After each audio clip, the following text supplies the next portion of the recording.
नमस्कार, मैं हूं पल्लवी त्यागी। स्वागत है आपका 24 घंटे 24 रिपोर्टर में। हाजिर हैं हम दिन भर की बड़ी खबरों के साथ। दिन भर की भागम भाग के बीच अगर आपसे छूट गई हैं खबरें तो इस आधे घंटे में हमारे 24 रिपोर्टर लेकर आ रहे हैं दिन भर का हाल। सबसे पहले नजर डालते हैं सबसे बड़ी खबर पर।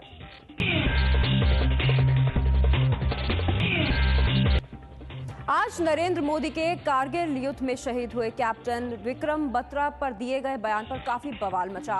नरेंद्र मोदी ने पालमपुर की रैली में ये दिल मांगे मोर नारे का जिक्र किया, जिससे कैप्टन बत्रा का परिवार नाराज हो गया। आखिरकार नरेंद्र मोदी को अपने बयान पर सफाई देनी पड़ी। मोदी ने कहा, शहीदों का अपमान करने की बजाय राजनीति छोड़ना पसंद करेंगे, क्योंकि इस बयान के बाद कैप्टन बत्रा का परिवार नाराज हो गया था। उसके बाद सवाल उठा कि क्या शहादत पर राजनीति सही है। बीजेपी के पीएम उम्मीदवार नरेंद्र मोदी ने आज नया नारा दिया। उन्होंने कहा, ये दिल मांगे मोर। नरेंद्र मोदी ने कहा कि उन्हें चुनावों में 300 कमल यानी 300 सीटें चाहिए। हिमाचल के पालमपुर में बीजेपी उम्मीदवार शांता कुमार के लिए प्रचार करने पहुंचे नरेंद्र मोदी ने कहा कि आप लोगों ने अब तक 60 साल दूसरे दलों को दिए हैं, अब हमें सिर्फ 60 महीने दीजिए। 60 साल शासकों को दिए गए, क्या इस सेवक को 60 महीने नहीं दे सकते? मैं ज्यादा नहीं मांग रहा, ये दिल मांगे मोर 60 महीने, 60 महीने दीजिए। और भाई बहनों, मैं आपको विश्वास दिलाता हूं,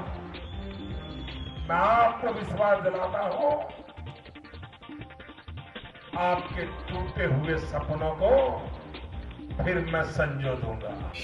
बीजेपी ने सोनिया राहुल पर निशाना साधते हुए कहा कि मां बेटे देश का कल्याण नहीं कर सकते। मोदी के दिल मांगे मोर के नारे पर शहीद कैप्टन बत्रा के परिवार ने आपत्ति जताई है। कैप्टन बत्रा के परिवार का कहना है कि शहीदों के नाम पर राजनीति नहीं होनी चाहिए। आज जब इलेक्शन बिल्कुल समीप है तो हमको शहादत की बात याद आ रही है कि शहीदों के नाम पर राजनीति ना की जाए, ये भी एक सम्मान होगा शहीदों को। कैप्टन बत्रा के परिवार की नाराजगी मोदी के हिमाचल प्रदेश के पालमपुर में दिए ये दिल मांगे मोर के नारे की वजह से है।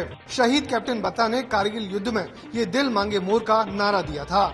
We had already decided our success signal before advancing for the attack, and it was like Bravo company's success signal "Oi Aaya," and which was passed to our CEO Colonel Joshi on the radio set. And after the another bunker was captured, my company's success signal was "Ye dil mange more." The guys were so highly charged up that they're wanting that some more bunkers should have been there, and we would have got the more chaps. Captain Batra की मां कमल बत्रा आम आदमी party की ticket से हमीरपुर से चुनाव लड़ रही हैं। शहीद कैप्टन विक्रम बत्रा के परिवार की नाराजगी पर नरेंद्र मोदी ने कहा है कि शहीदों का अपमान करने के बजाय राजनीति छोड़ दो। मोदी ने 3D टेलीकास्ट में अपने ये दिल मांगे मोर वाले बयान पर सफाई दी। शहीद विक्रम बत्रा का स्मरण किया, बहुत आदरपूर्वक किया, लेकिन जब मैं अहमदाबाद पहुंचा तो मुझे पता चला कि राजनीतिक विरोधियों ने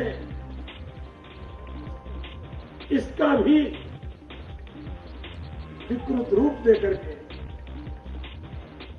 मेरे मन को गहरी ठेस पहुंचाई। शहीदों का अपमान करना,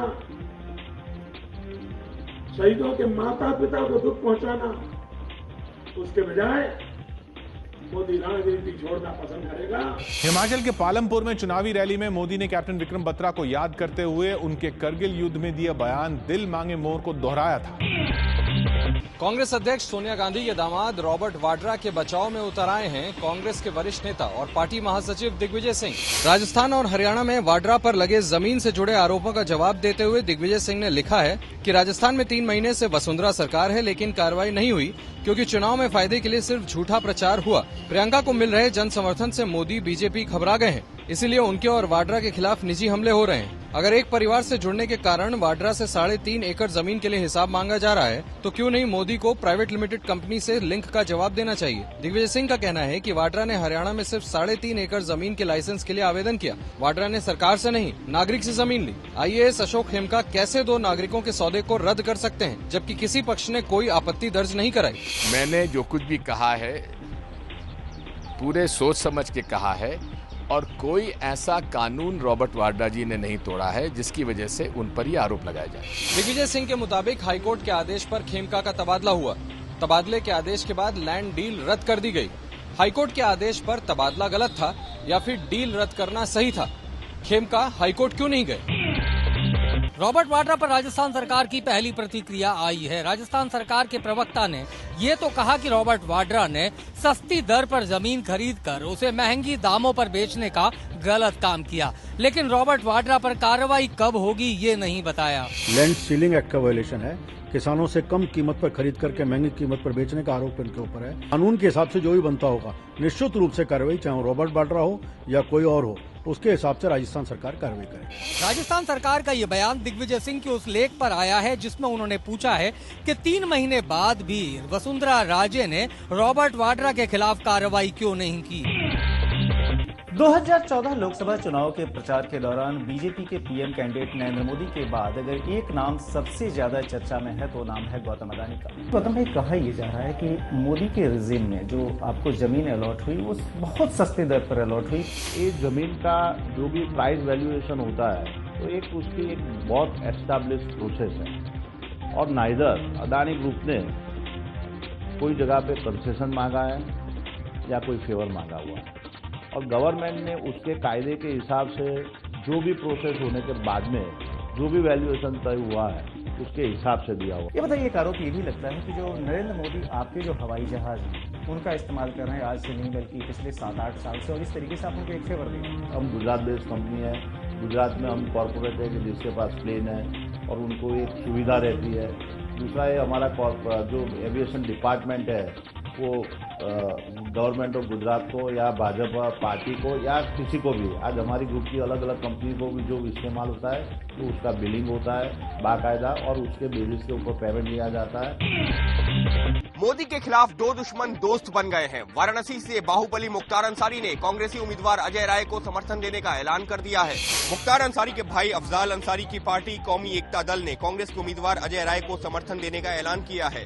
हम एकता मंच के साथियों ने एक फैसला लिया है और वो फैसला ये है कि कांग्रेस पार्टी के उम्मीदवार को एकता मंच बनारस के लोकसभा सीट पर समर्थन करेगा। साल 2009 में मुख्तार अंसारी ने बीएसपी के टिकट पर और अजय राय ने समाजवादी पार्टी के टिकट पर लोकसभा का चुनाव लड़ा था और मुख्तार अंसारी इस चुनाव में दूसरे नंबर पर रहे थे और 17,000 वोटों से बीजेपी के मुरली मनोहर जोशी से हार गए थे। अजय राय और मुख्तार अंसारी के बीच दुश्मनी पुरानी है। मुख्तार पर अजय राय के भाई को मारने का शक है। साल 2005 में बीजेपी विधायक कृष्णानंद राय की हत्या का आरोप मुख्तार अंसारी पर लगा। मुख्तार इसी हत्याकांड के बाद से जेल में हैं। कृष्णानंद राय के रिश्तेदार अजय राय हैं। अजय राय के भाई की हत्या का शक भी अंसारी बंधुओं पर जताया गया था। तभी से मुख्तार और अजय राय के बीच दुश्मनी चल रही थी। राजनीति की विडंबना देखिए कि अब मोदी को हराने के लिए मुख्तार अंसारी और अजय राय ने हाथ मिला लिए हैं। नरेंद्र मोदी बचपना क्यों दिखाते हैं? बीजेपी के पीएम पद के उम्मीदवार से ये सवाल पूछा है प्रियंका गांधी ने। प्रियंका गांधी ने राहुल को शहजादा कहने और उनकी तुलना हास्य अभिनेता से करने पर भी मोदी की जमकर खिंचाई की। कभी उन्हें नमूना कहते हैं, कभी उनकी तुलना किसी हास्य अभिनेता के साथ करते हैं, कभी उनको शहजादे कहते हैं। तो इस बचपने में क्यों पढ़ते हैं? उस पद की गरिमा को पहचानिए, जनता को बताइए महिलाओं के सशक्तिकरण के लिए क्या करने वाले हैं। राहुल के लोकसभा क्षेत्र अमेठी में प्रचार के दौरान प्रियंका गांधी ने लोगों को याद दिलाया कि बीजेपी वही पार्टी है जो आज के 30 साल पहले भारत में कंप्यूटर लाए जाने का विरोध किया करती थी। बीजेपी के पीएम पद के उम्मीदवार नरेंद्र मोदी ने हाल ही में राहुल गांधी के भाषण की तुलना हास्य अभिनेता कपिल शर्मा की कॉमेडी से की थी। मुझे लगता है कपिल शर्मा की जो टीवी सीरियल आती है ना, अब थोड़े दिन में बंद हो जाएगी। इसी का सारा इकट्ठा करके टीवी वाले दिखा देंगे तो चुनाव की पूरी थकान कर जाएगी। मनोरंजन के लिए अब आपको कुछ नहीं करना। आज इस चुनाव में हिंदुस्तान में कई राज्य ऐसे होंगे जहां कांग्रेस का खाता नहीं। अमेठी में आज भी प्रियंका गांधी ने कुमार विश्वास और स्मृति ईरानी पर निशाना साधा। प्रियंका ने कहा कि बाहरी उम्मीदवार नहीं कर सकते भला। जो उम्मीदवार यहाँ आते हैं अलग अलग पार्टियों के, सबसे पहले तो आप ये सोचिए कि वो आपके लिए कर क्या पाएंगे। एक तो ऐसे हैं जिनकी ना केंद्र में सरकार है, न प्रदेश में सरकार है, और ऐसे भी नहीं लगता कि केंद्र में सरकार आएगी उनकी। जो दूसरे दल के नेता हैं, आप जरा उनको भी अच्छी तरह से समझिए, किस विचारधारा से उभरा है वो दल, उसकी राजनीति क्या है, देश के लिए क्या चाहती है, आपके विकास के लिए बड़ी बड़ी बातें तो करती है, लेकिन नीचे से क्या इरादा है और उनकी नीयत क्या है। प्रियंका अमेठी में अपने भाई राहुल गांधी के लिए चुनाव प्रचार कर रही हैं। नरेंद्र मोदी के हवाला कारोबारी अफरोज पट्टा के साथ करीबी रिश्ते रखने के कांग्रेस के आरोपों पर बीजेपी ने पलटवार किया है। बीजेपी ने एक बार फिर राहुल गांधी की वो तस्वीर पेश कर दी है जिसमें राहुल गांधी आसिफ बिल्ला नाम के एक शख्स के साथ बाइक पर बैठे दिख रहे हैं। मैं आपको एक फोटो और दिखाना चाहती हूँ। बिल्ला आसिफ, ये आप लोग के पास होगा, वैसे मौजूद है। बिल्ला आसिफ जिसकी मोटरसाइकिल पे राहुल गांधी जा रहे हैं, इसका क्या इलाज है?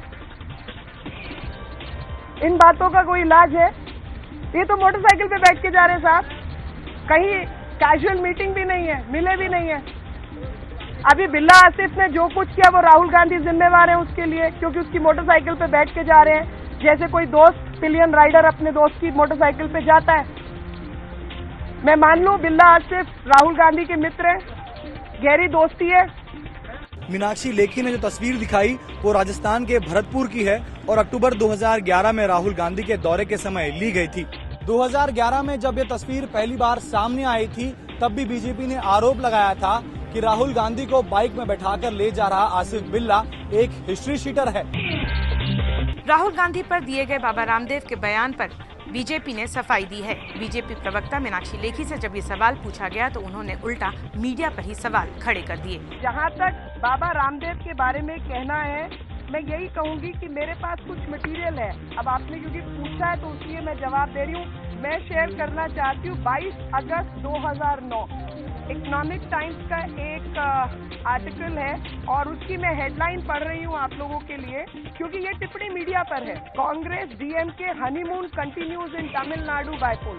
अगला Indian Express 17 April 2014 Congress dash DMK honeymoon over.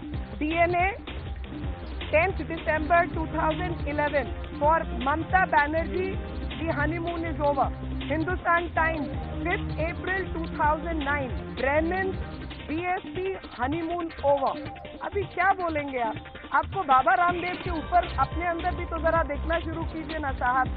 अब हनीमून शब्द आप लोगों के लिए ठीक है, उनके लिए खराब है, या एक शब्द का 50 कॉनोटेशन हो सकता है। समाजवादी पार्टी के अध्यक्ष मुलायम सिंह यादव ने देश में महंगाई बढ़ने के लिए अनोखी दलील दी है। मुलायम का कहना है कि लोगों की फिजूलखर्ची और अय्याशी के कारण देश में महंगाई बढ़ रही है। मुलायम सिंह ने यूपी के बांदा की चुनावी सभा में कहा कि जिन लोगों के पास 2 नंबर की कमाई है वो खरीदारी करते जाते हैं, लेकिन गरीबों को सामान महंगा मिलता है या मिलता ही नहीं है। महंगाई क्यों बढ़ी? फिजूल खर्ची, शौकीन अयासी, अब 2-2 करोड़ कारें आ रही हैं और बाजार में बढ़िया बढ़िया सामान मिलना 2 पैसा जिसके पास है और वो खरीद लिए चले जाते हैं। मुलायम सिंह इससे पहले महंगाई के लिए केंद्र सरकार की नीतियों को जिम्मेदार ठहराते रहे हैं, लेकिन अब उनकी नई दलील वाकई चौंकाने वाली है। 7वें चरण के चुनाव के लिए कल 89 सीटों पर मतदान होगा। इस दौर में कई दिग्गजों की किस्मत का फैसला भी होगा। कल गुजरात की सभी 26 और पंजाब की सभी 13 सीटों पर वोट डाले जाएंगे। इन सीटों पर सोमवार शाम 6 बजे ही चुनाव प्रचार थम गया है। इसके अलावा यूपी की 14, बिहार की 7, पश्चिम बंगाल की 9 और आंध्र प्रदेश की 17 सीटों पर प्रचार थम जाएगा। इसके अलावा जम्मू कश्मीर, दमनदीप और दादर नगर हवेली की एक सीट पर भी कल वोट डाले जाएंगे। अगर आपके इलाके में भी कल वोट पड़ रहे हैं तो वोट डालना मत भूलिएगा। कल हो रहे 7वें दौर के मतदान में दिग्गज नेताओं की किस्मत का फैसला होना है। नरेंद्र मोदी गुजरात के वडोदरा से चुनाव मैदान में है तो यूपी अध्यक्ष सोनिया गांधी की किस्मत का फैसला रायबरेली से होगा। लाल कृष्ण आडवाणी, राजनाथ सिंह, मुरली मनोहर जोशी, श्री प्रकाश जायसवाल, उमा भारती, अरुण जेटली, अंबिका सोनी, कैप्टन अमरिंदर सिंह जैसे बड़े नेताओं की भी किस्मत का फैसला कल ईवीएम में बंद हो जाएगा। इन नेताओं के साथ ही अभिनेता विनोद खन्ना, जावेद जाफरी, बप्पी लहरी, भगवंत मान जैसी हस्तियों के लोकसभा क्षेत्र में भी कल यानी बुधवार को ही वोट डाले जाने हैं। दिल्ली में नर्सरी दाखिले से जुड़े मामले की सुनवाई सुप्रीम कोर्ट ने शुक्रवार तक टाल दी है। सुप्रीम कोर्ट ने सोमवार को दिल्ली सरकार से पूछा था कि क्या हर स्कूल में नर्सरी की 5 से 6 सीट बढ़ाई जा सकती हैं। दिल्ली में नर्सरी दाखिले की नई गाइडलाइंस के खिलाफ याचिका पर सुनवाई शुक्रवार तक टल गई है। याचिका में कहा गया है कि दिल्ली सरकार की नई गाइडलाइंस के तहत बाहरी राज्यों के बच्चों का नर्सरी में दाखिला ले पाना बेहद मुश्किल है, इसलिए सुप्रीम कोर्ट इस पर संज्ञान ले। सुप्रीम कोर्ट ने उसी याचिका को आधार बनाकर नर्सरी दाखिले पर रोक लगाई थी और अब हर स्कूल से सीट बढ़ाने पर विचार करने को कहा है। आईपीएल फिक्सिंग केस की जांच जस्टिस मुद्गल कमेटी से कराने का बीसीसीआई ने विरोध किया है। आज सुनवाई में बीसीसीआई की इस दलील पर सुप्रीम कोर्ट ने फैसला सुरक्षित किया है। मुद्गल कमीशन के पैनल पर बीसीसीआई ने जबरदस्त विरोध किया है। बीसीसीआई के काउंसिल श्रीनिवासन के काउंसिल ने बहुत विरोध किया है। लास्ट में जज साहब ने ऑर्डर को रिजर्व किया है। अब जब ऑर्डर आएगा तो पता चलेगा कि क्या मतलब इसमें है। मोबाइल कंपनी नोकिया भारतीय मूल के राजीव सूरी को अपना नया सीईओ बनाने जा रही है। राजीव सूरी 1 मई से नोकिया का कार्यभार संभालेंगे। राजीव सूरी का नाम काफी समय से नोकिया के सीईओ पद के लिए चर्चा में था। सूरी 1995 से नोकिया से जुड़े हैं। अक्टूबर 2009 में वो नोकिया सॉल्यूशंस एंड नेटवर्क के सीईओ बने। राजीव ने मणिपाल इंस्टीट्यूट ऑफ टेक्नोलॉजी से इंजीनियरिंग की पढ़ाई की थी और उसके बाद कई कंपनियों में काम किया। भारत में उन्होंने आरपीजी ग्रुप और आईसीएल में काम किया था। फिलहाल वह सिंगापुर के नागरिक हैं। 3 दिन पहले 26 अप्रैल को नोकिया ने अपना मोबाइल फ़ोन का कारोबार माइक्रोसॉफ्ट को बेच दिया है और अब वह बाजार में नई स्ट्रेटेजी बना रही है। लापता मलेशियाई विमान की हवाई तलाश को खत्म कर दिया गया है। मलेशियाई विमान को गायब हुए करीब 1.5 महीने हो चुके हैं। 7 देशों के सैकड़ों मिलिट्री अधिकारियों ने MH370 विमान की खोज को खत्म कर दिया है। इस मौके पर पियर्स में ऑस्ट्रेलियाई एयरबेस पर विमान के यात्रियों के लिए 1 मिनट का मौन रखा गया। अब पानी के अंदर जहाज से मलबे को विस्तृत तरीके से खोजा जाएगा, जिसमें करीब 8 महीने लग सकते हैं। मलेशियन एयरलाइंस का विमान 8 मार्च को कुआलालंपुर से बीजिंग जाते वक्त गायब हो गया था। इसमें कुल 239 यात्री सवार थे, जिनमें 5 भारतीय भी थे। अमेरिका में आए भीषण तूफान की वजह से अब तक 25 लोगों की जान जा चुकी है। अमेरिका में ये तूफान 2 दिन पहले आया था। अमेरिका के दक्षिण मध्य हिस्से में आए तूफान से सबसे ज्यादा नुकसान आर्कनसस प्रांत के विलोनिया कस्बे में हुआ है, जहां तूफान की वजह से 15 लोगों की मौत का खुलासा हुआ है। तेज तूफान से गाड़ियां और सैकड़ों घर तबाह हो गए हैं। बचाव कर्मी मलबे में फंसे लोगों को बाहर निकाल के प्रयास में लगे हैं। तूफान की वजह से उखड़े पेड़ और टूटी सड़कों की वजह से बचाव कर्मियों को काफी दिक्कतों का सामना करना पड़ रहा है। आर्कांसस के अलावा अमेरिका के मिसिसिपी, विंस्टन काउंटी और लुइसविले में भी इस तूफान ने भारी तबाही मचाई है।